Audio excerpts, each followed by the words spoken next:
We're having a presentation on protecting your medical practice from cyber risks and compliance pitfalls. And the speakers will be Mr. Joe Cerra and Mr. Matt Ross from Managed IT Services and Cybersecurity, SDI. Joe Cerra is the marketing and sales manager at the SDI Computer Services, who has been helping medical practices optimize their technology, compliance, and operational efficiency since 1991. He's a former commissioned officer of the U.S. Navy with a master's degree in business administration from Penn State University. With more than 5 decades of experience in healthcare software and information technology, Mr. Cerra specializes in delivering solutions that strengthen cybersecurity, streamline workflows, and support long-term practice growth. Known for his depth of industry knowledge and commitment to client success, he has become a trusted resource for practices seeking reliable guidance in an increasingly complex digital landscape. Mr. Matt Ross brings his 35 years of healthcare administration experience with him and is now sales and business development manager for established clients with SDI Computer Services. Matt's knowledge ranges from system integration in scalable software, financial and operation management, influencing performance, driven content, including revenue cycle management and electronic health records. Matt is no stranger to healthcare and corporate compliance, working with governmental officials, hospitals, and facilities. He understands legislative requirements while being fiscally responsible. This appreciation permits Matt to find the best economical and meaningful solution for his clients. And I thank you for offering your wisdom tonight. The floor is yours. Thank you, Dr. Blumenthal. Let me get started. Next screen. Thank you. I'm going to start at the end of this presentation and then bring us back to the front of it. An interesting story. About a month ago, my primary care doctor referred me to a specialist for a procedure. So as I usually do, I went to their website to register, and this was the first thing I saw on this website of this specialist practice, a notice of security incident. I thought about maybe I should find a different doc, but I sort of like my primary care doc, so I thought it was worth moving forward. And the doctor was very nice, even though their data processing security is not so good. I don't know how you would feel about having this be the first screen on your computer when you hope to bring in new patients, especially as a medical specialist. But this is not just because they're nice guys and they wanted to let their patients know about this, but it's actually a requirement of HIPAA. Next slide, please, Matt. If in fact you have a data breach, HIPAA requires you, based upon a number of patients that have data taken, to notify these patients. And you have to notify them within 60 days. The reason that screen was there is you have to understand what happens when you have a data breach in your practice. The first thing that the bad guys do when they get into your computer is they start looking around at your data, and they're looking for data that they want to take and sell on the net.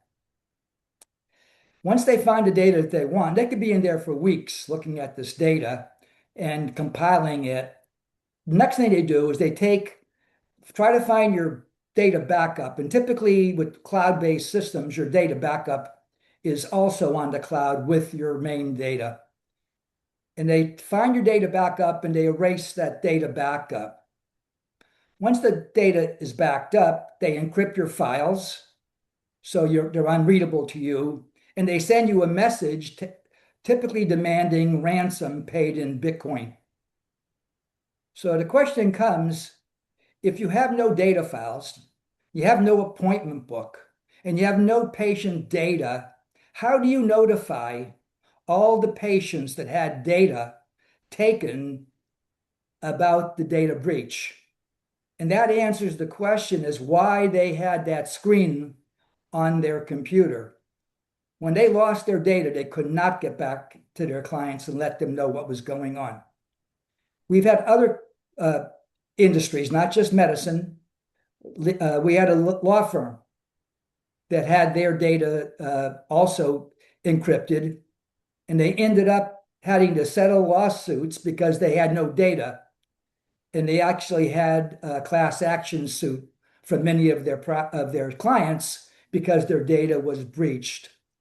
So on the next slide, we'll talk a little bit about the financial fallout. So besides having to report all of this stuff, the practice is on the hook to actually pay for patient data protection. They have to pay, they have legal fees. Their cyber insurance typically goes up, and they have to rebuild their data files. I had a orthopedic practice that had this happen to them in northern New Jersey, and they were out of business for 6 weeks. So they couldn't see any patients for 6 weeks. They could not use their data because once you have a data breach, people are concerned that the breach can spread to other systems if it's not contained.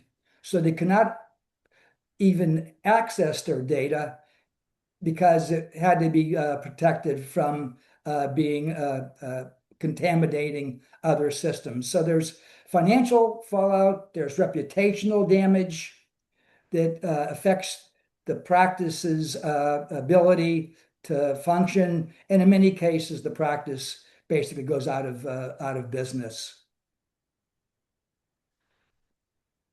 Talking to practices that actually had a data breach and ransomware attack, they compare it a lot like a malpractice legal claim. It's not quite as emotionally taxing as malpractice, but it's pretty much up there. So if you say malpractice is legal is emotional strain of 10, maybe we're talking 7, because not only does it affect your ability to see patients, but you also have to pay for security, credit bureaus for all your patients, and also the cost of trying to rebuild your system. What's the worst part of all of this is breaches are on the rise. There's more and more of these going on, and medical practices, medical facilities are number one target. And the reason is you have the information the bad guys want. You have the 3 things they need. You've got personal information, social security numbers, address information, age. You have medical PHI information about that patient, and you have credit information. You've got their credit card information. You've got often their bank information. All that information is within your system. And when they get this information, they actually go out to the dark web and they sell it. And it can be sold for more money if it's fresh data. The newer the breach, the more it's worth to the bad guys that want to get that information so they can come in and swipe someone's identity. They can get a credit card. They can get a loan. They can get all kinds of mischief by getting that data that's in your computer.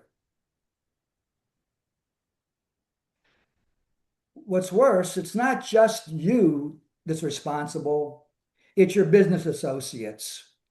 So data breaches occur from the practice, from the business associates like your EMR vendor or your anybody that's got information about your patient data. And it's also often done even by the insurance companies. I'm sure everybody's familiar with what happened a couple of years ago with United Health when they got breached. And they actually paid a $12 million ransom and never got their data back. So it's just going on and on and on. So let's agree. you don't want a data breach. So we're going to talk today about how you avoid one. And the reason I say avoid is because you cannot ever be completely sure you're going to stop it. All you can do is basically do all you can do to keep it from happening. But the bad guys are really good at this. And the four topics we're going to talk about is a HIPAA requirement for risk assessment, about managed services, where the vendors can monitor your computers 24/7 and often stop a breach before it happens, HIPAA's requirement for compliance training, and SRA updates, and finally, cyber insurance. So I'm going to pass this off to Matt Ross, who's going to talk about the first two items, and I'll be back to hit item 3 and 4. So all yours, Matt. Thanks, Joe. Hello, everyone. We appreciate your time this evening to talk about a topic that maybe isn't so glorious, but it's the reality of concerns that there are within our industry. Back in 1996, the Health Insurance Portability and Accountability Act, also known as HIPAA, as we know, was put into law under the Health and Human Services Division. Now, there's two main components to HIPAA, right? Privacy rule that we're pretty familiar with. Who do you talk to? What you can say, what you can't say. Don't look at my screen, those things. But there is another component to the HIPAA rule set that is the security rule. And that is the least understood, yet presents the greatest exposure, but requires something that is called that security risk assessment.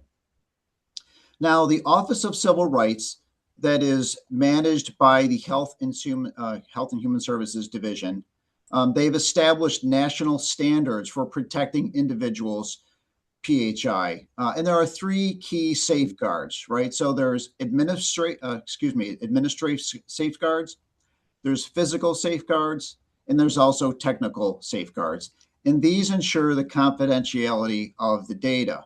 And all this is integrated into what's called the security rule that we'll talk about in a little bit more details. And you'll hear security rule, system risk assessment, security risk assessment. In essence, this SRA is all of that. It's all wrapped up together. Now, without getting into too much detail, not getting caught up into the weeds of governmental policies and sightings, the SRA begins really that roadmap.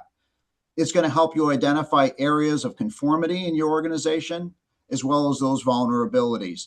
It's where you need to develop a plan, where to take actions, how to maintain one, and in worst cases, be able to prove that you have one, as Joe showed us with some of the breach notifications and the potential exposure. Now, something that you might not be aware of, and that is that most of you, if you're lack of familiarity with the security rule set, the interesting fact is that 80% of all of fines are as a result of missing security risk or risk assessments, of which all can be avoided with proper preparation. Now, the fines are real, and they range based upon your preparedness or your lack thereof. So regardless, we all know, no matter what you do to prepare, the potential is always there for risk of a cyber attack or that breach. But how the government's perception is, what have you done that has been reasonable? So if there is some form of an infiltration and you do have some potential loss, the ranges of fines can be something as pretty insignificant, as little as $145 per incident if you've proven that you've done everything you can. However, if you have thrown caution to the wind, if you are willfully neglecting the fact that you're aware of your security provisions and that you're taking no actions towards them, those individual fines can range over $2 million. And that does not include what the state's position may be on top of that.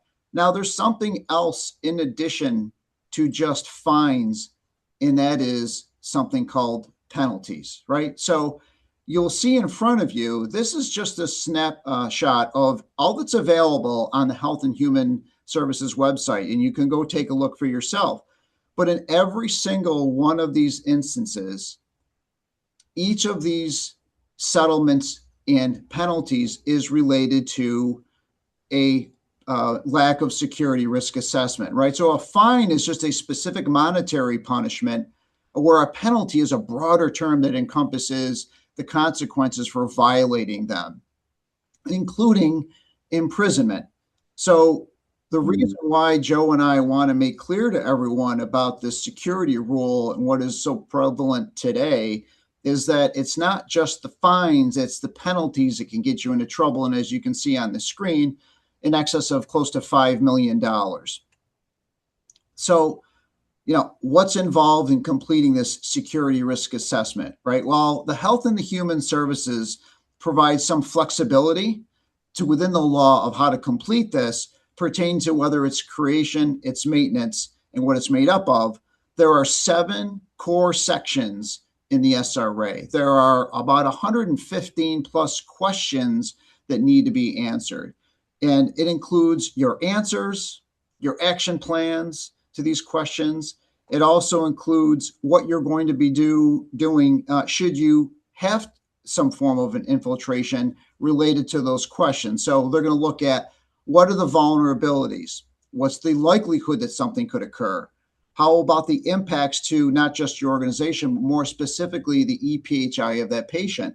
What's the associated risk level, and how are you prioritizing all of these levels of questions that you need to do to prepare yourself and your practice for patient protection? So, virus software isn't going to protect you from a from a ransomware attack.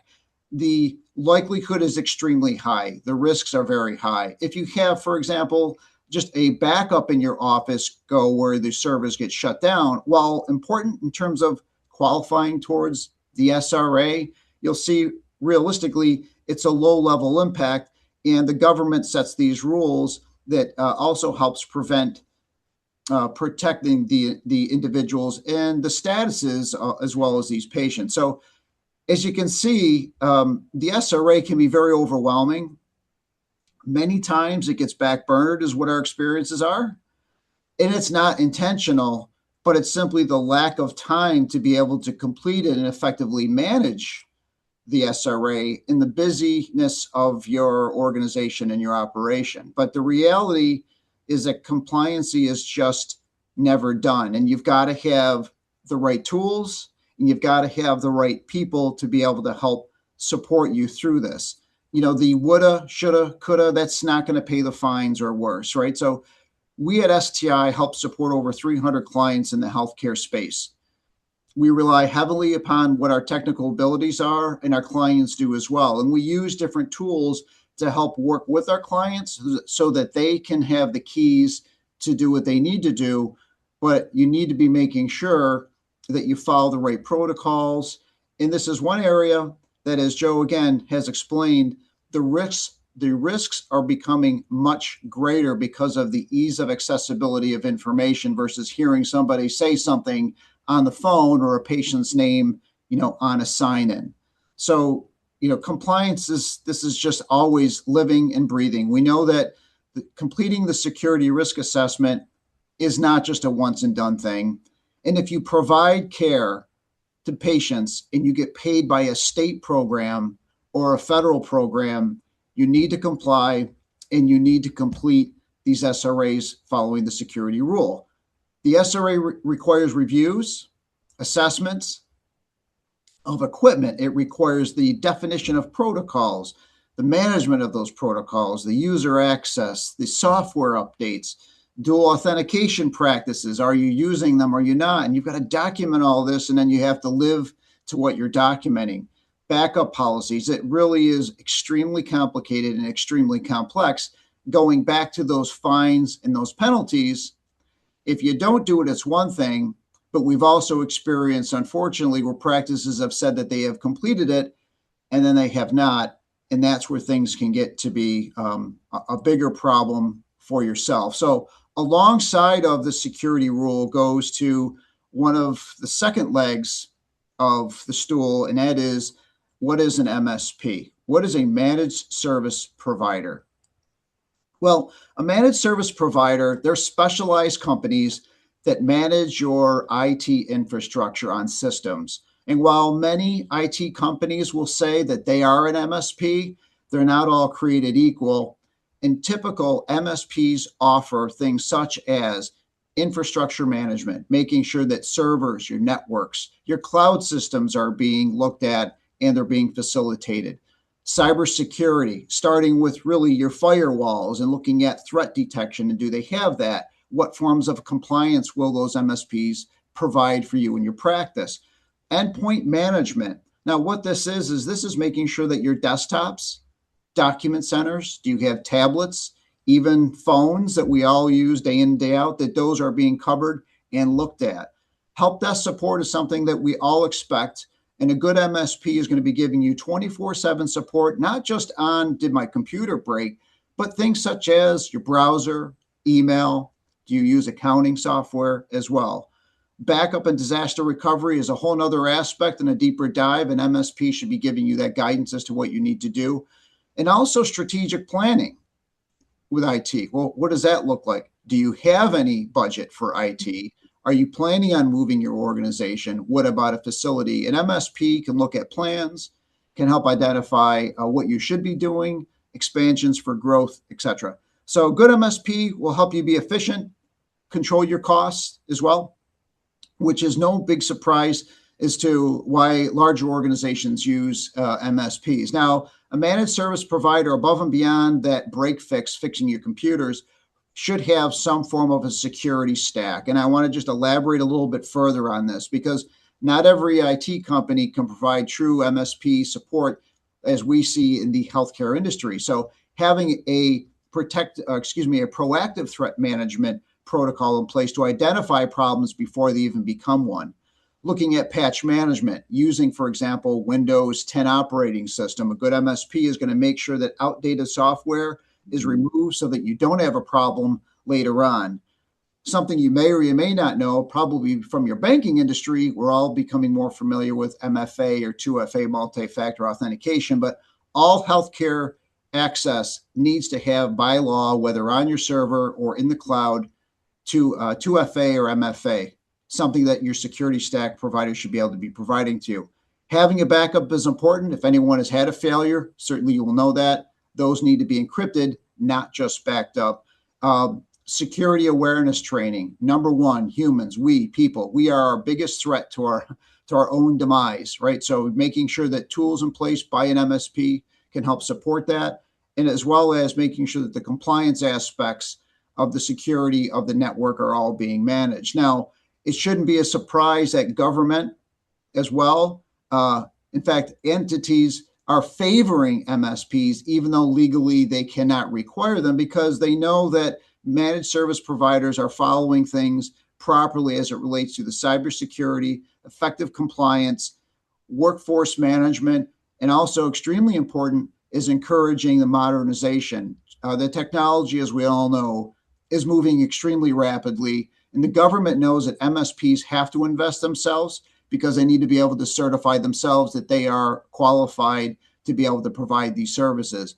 There's another key thing that we'd like to also inform you. Just think about if you have an accountant, if you have an attorney, should you have exposure, the first thing you want to do is refer back to that professional. The government sees the MSP as the same way, knowing that as soon as if you do have a situation, you inform the government that you have a managed service provider. Their attitude changes very drastically because, in part, the shared risk is also on the MSP. So having a managed service provider is an important aspect to the management of your practice, and the government also sees that. So couple stats I just want to throw at you is NetRIX, which is a report, or a leading security-based technology firm, 400% increased in vulnerabilities just over the last year. And here's the big thing. 1/2 of them are in healthcare, which is just staggering. And 65% of all those healthcare organizations, Joe brought up earlier about the risks far above just the penalties, were never, ever able to recover just because of not being able to financially loss of patients, etc. AI was brought up earlier as well, not just for our own benefits, but you certainly know that the dark web is utilizing the AI to benefit further infiltration and ways to steal. And that's an area that is still under governance, and our whole society is going to need to best understand that. The cloud. How often do we hear, well, I'm on the cloud, I should be fine, the cloud, the cloud, the cloud. Well, guess what? The cloud is the single vulnerable, most prevalent area for attacks. And it's not going to the cloud, just as Joe pointed out earlier with United Healthcare. That breach came at a PC level. So getting to the cloud is easy once you get to the PC. And once you get into the cloud from someone's PC or network, now you have access to everything.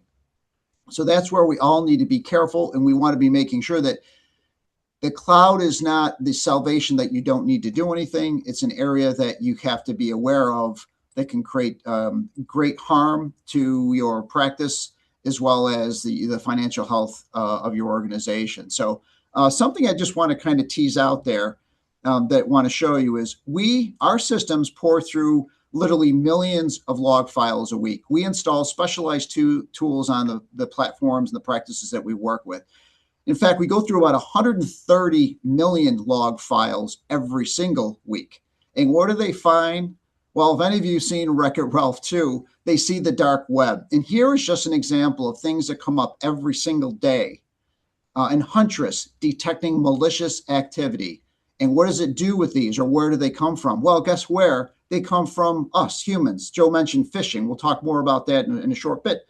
These phishing attacks are what cause the greatest way in, and they're getting smarter and smarter and smarter. But with the right tools, we have the ability to be able to isolate those and limit the access going any further. In fact, just about a month or two ago, we had a practice here in New York that was, they called us and said, we can't get outside our computer network. And we said, yes, we know that, because they brought in an infected component inside their office.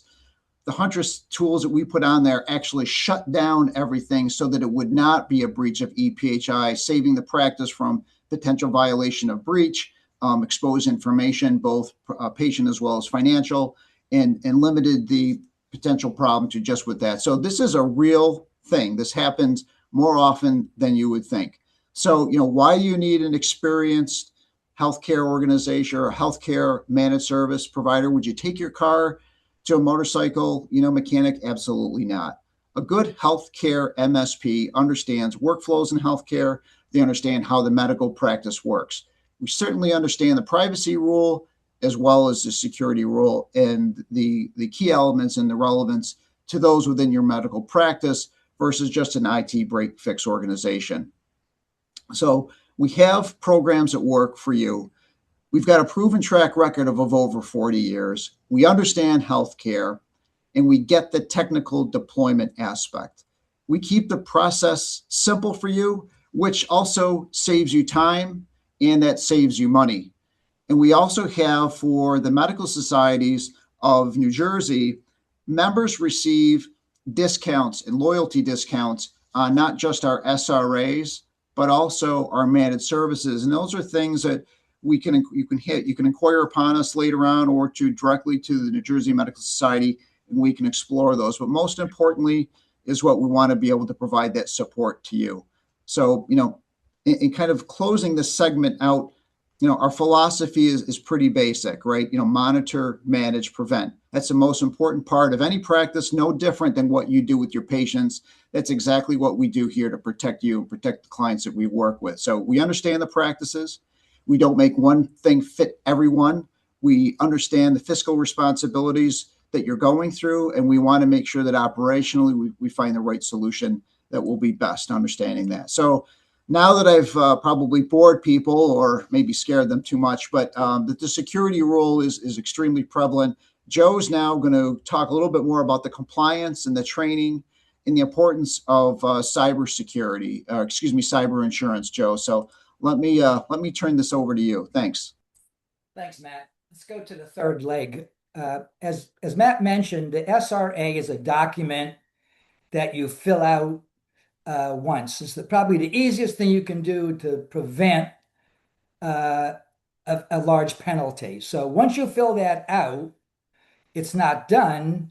You're supposed to maintain it, but the first step is to get that SRA filled out. And every practice out there that takes Medicare or Medicaid has to do this. It's got nothing to do with MIPS. It's all about HIPAA. So next slide.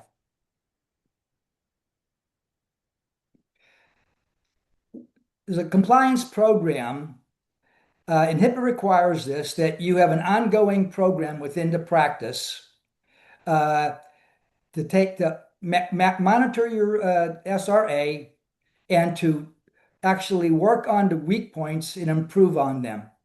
And it also includes having you train your people, which is probably the most important thing.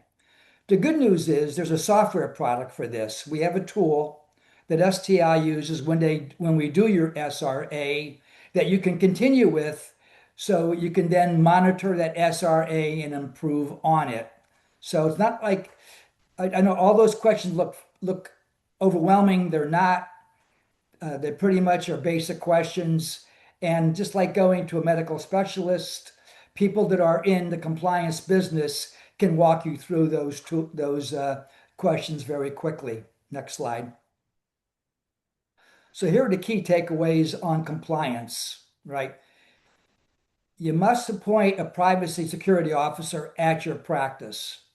That's not an option that must be done. It must be in your SRA. You must complete the risk assessment.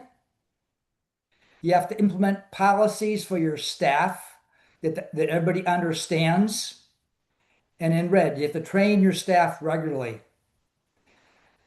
It's sad, but helpful people are the number one reason for a breach. People trying to help. So the bad guys know this, and they come in and they got a sob story of how they lost their password and they can't do this and they can't do that. And people just want to help. And sometimes you're not helping a patient, you're helping one of the bad guys. It's critical that you have a BAA with all of your vendors. As Matt mentioned, the vendor is responsible for security as well as the practice. So if you have a BAA, that means that vendor is linked with you in protecting your data. And you must have a breach response plan ready. So let's talk a little bit more about training your people and staff. So these are some real life examples of phishing attacks that basically expose PHI. And some of them are pretty well known, like our friends from Atrium Health. And below there's also some medical practices. And I'm not going to bore you with reading all of this, but basically, in every one of these instances, someone let someone in. We have all these tools to protect your data so that someone can't get into your system that's not authorized. But once someone gives their password to one of the bad guys, that's they're that person, and they have access to everything that person would have access to. So how do they do that? Here's what you have to watch out for, right? And I'm going to give you an example. So Mary's at the office, and the doc says, "Hey, Mary, we're out of copy paper. Would you call Amazon and get me a case of copy paper?" So Mary goes online and she orders, a ream of paper from Amazon. So here's how the phishing works. They can send out millions of emails at one time. So once they capture your email, they would send out, let's say, 2 million emails that say exactly this. "Hey, your Amazon order didn't go through.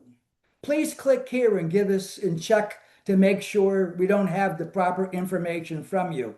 So Mary's thinking, "Gee, I just was on Amazon and I ordered paper, so it must be me." So she jumps on Amazon, clicks on the button, puts in her credentials, and all of a sudden you have a data breach the next day. So you got to be aware that they're constantly sending out these phishing attacks. So sometimes you laugh at them, right? "Oh, I don't work with Wells Fargo. I don't work with Citibank.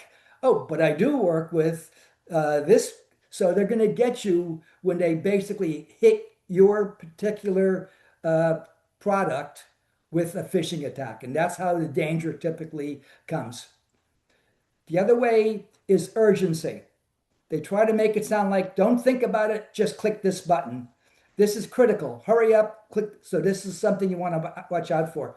And the compliancy program teaches your employees about all of these things. Matter of fact, they will send out fictitious phishing attacks to your employees, and if they click on it, you get a little message saying that was the pretend phishing attack. That's how they get you.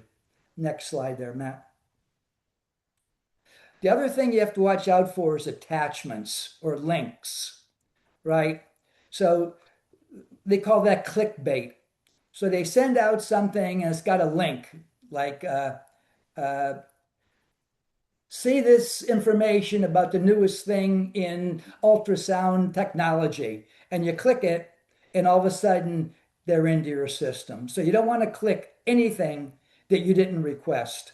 As a matter of fact, it makes a lot of sense. If you're not sure, what you really want to do is call the person that you think sent you that email and find out.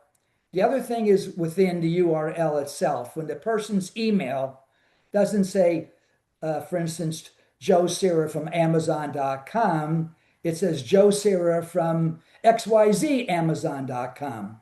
So basically, that's not Amazon, that's XYZ Amazon. So they try to trick you with having fictitious names that sound like what you think should be the right name to get you to click on it. And then, of course, the Nigerian scam, I'm so and so from Nigeria. I found $2 million and it's got bad English and misspelling. That's a dead giveaway that you got a phishing attack.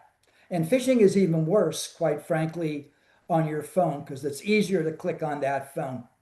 Okay, so the employee that clicked on the Amazon scam,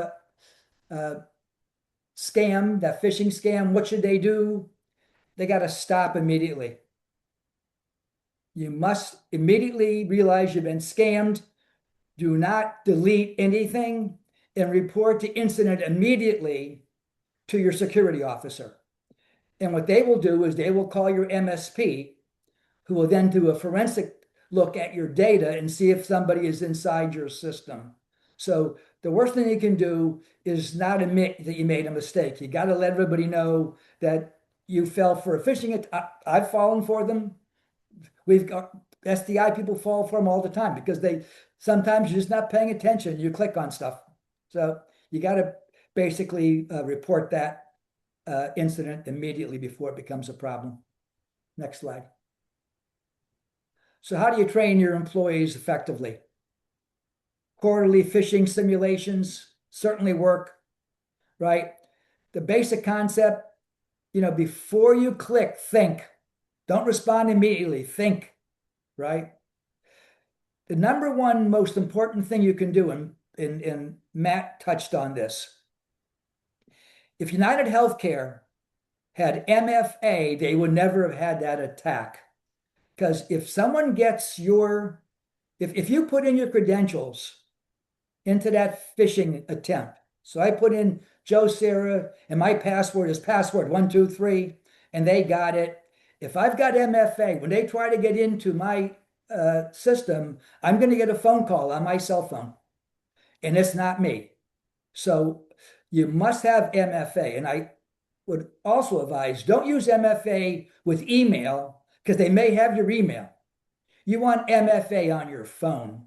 So anything that's critical that requires you to have security involved, make sure you have multi-function authentication to your cell phone. And that way, if someone does get your password, as soon as you get that phone call, it's time to change your password.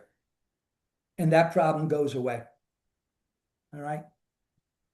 And finally, I mentioned the banners already. Next slide. Okay, the fourth leg of the stool, cyber insurance. And I think this is critical. And I'm not an insurance company, but I think it's critical. Next slide, please, Matt. Okay, so you have a breach. You think you have a breach. What do? The first thing you need to do if you think you have a breach is call your MSP and call your cyber insurance company, because there's certain rules for a breach. It's got to be a certain number of records. It's got to be a certain kind of information. You may not have a breach. The last thing you want to do is go call, the HIPAA police and confess when you didn't have a breach. You want to make sure it is a breach. And if it is a breach, you really want to have someone that knows what they're doing to take it over, because you got to notify patients. You got to notify the Department of Health and Human Services. You got to notify the media. So you don't want to be involved in that. Next slide. Here's what cyber insurance does. It provides financial protection. So as Matt mentioned, a lot of these companies don't survive a cyber attack because of the cost. So you are financially protected. As long as you don't do something illegal, you are protected by the company. So they're going to protect you financially, but more importantly, they're going to do compliance support. They're going to take over for you and basically run through all of the items they have to do for notification. They're going to do that for you. They're going to do the incident response, and they've got the expertise to work with the vendors. So what your cyber insurance is going to cover: legal fees. Well, I should point this out.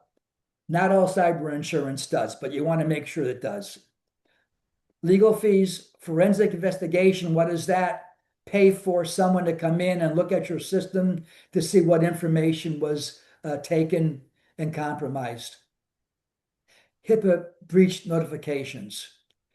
Credit monitoring for your patients. That's something you're required to do. If you have a breach, you've got to provide credit monitoring, I think, for 2 years for all of your patients. They'll take care of that in their insurance, right? Restore your data. That could be very expensive. It could be literally $20,000, $30,000 to restore your data. And in some cases, they'll even pay the ransom, right? Business interruption insurance, so you can get through that 60-day period where you can't see patients, right? And finally, you want to check with your insurance company, your agent, that your cyber insurance includes this. Most of your malpractice companies will also provide cyber insurance, so just check on that. So the key takeaways for today is that, as Matt said, compliance is ongoing, not a one-time thing. So you have to have 4 things. You have to have an up-to-date security risk assessment. Easiest thing to do is that. Get that done for sure. And that gives you immediate protection for not having negligence claim, right? Check with your MSP, make sure they understand HIPAA. And I always like to say, your brother-in-law's son, who's an expert in computers, is not an SRA. He's a great guy to buy computers from, but that's not an MSP, right? You got to implement and update a compliancy program, and you got to check on cyber insurance. So I think it's time for some questions. Any questions, Melissa?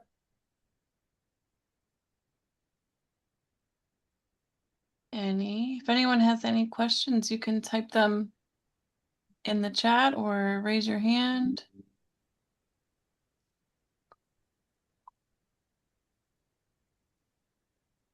Well, that means either we did a great job, but everybody understands, or we completely confused everybody, one or the other.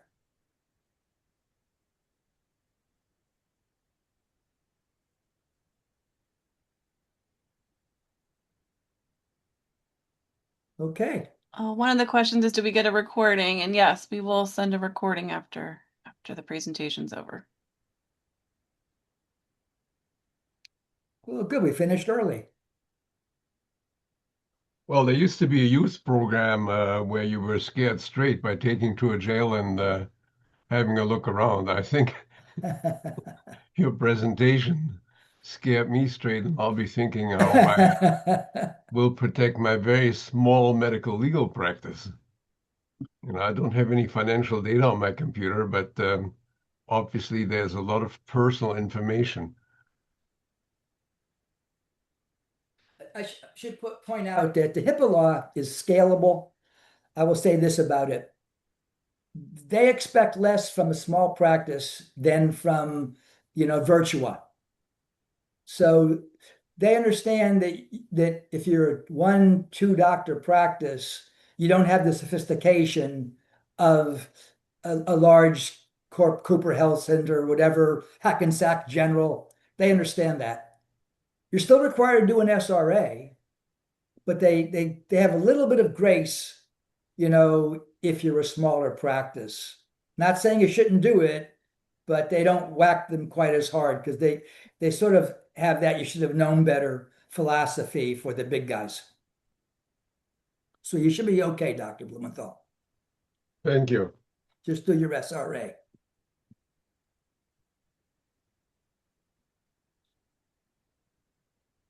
Okay, no questions then. Thank you for having us, Matt, and I appreciate it. If you have any questions, our phone numbers, our email addresses are there. Be happy to talk to you. Thank you. Thanks for your interesting presentation. Thank you.